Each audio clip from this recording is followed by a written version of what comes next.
All right, guys, Anthony Super Service. Got Mike's truck here. It's the second truck. Another hot no start coming from both sides. This does have a cooler in it. EGR cooler is in it. This is the one that had a standpipe last month or something. We might have to be digging deeper in this thing, figure out what's going on.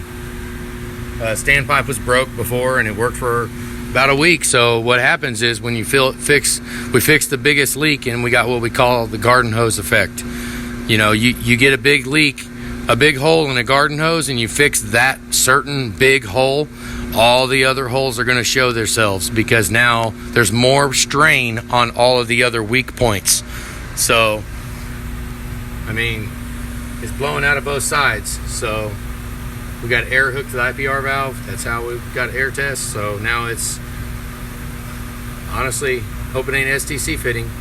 It might be, but if it is, it's intake off, turbo off. It's time to spend some money on it.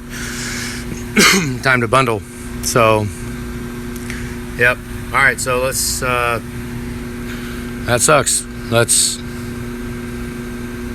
Damn, that sucks. I'm gonna go ahead and upload this because we need to, Julie needs to make a phone call because we could yank off both valve covers and still not see the leak. I didn't hear a lot of popping, it just started blowing out, which if it's STC fitting, there's a lot of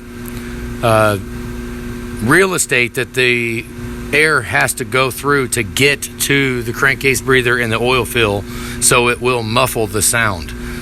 You know, if it's a top injector O-ring or a dummy plug or a standpipe or something like that, normally you'll hear it popping. You'll hear a little popping, you'll hear the oil start to hiss out. We're just seeing air coming out. So that is pointing towards STC fitting, but it could be, I mean, it could be anything. So right now what we got is both valve covers off and then test it again.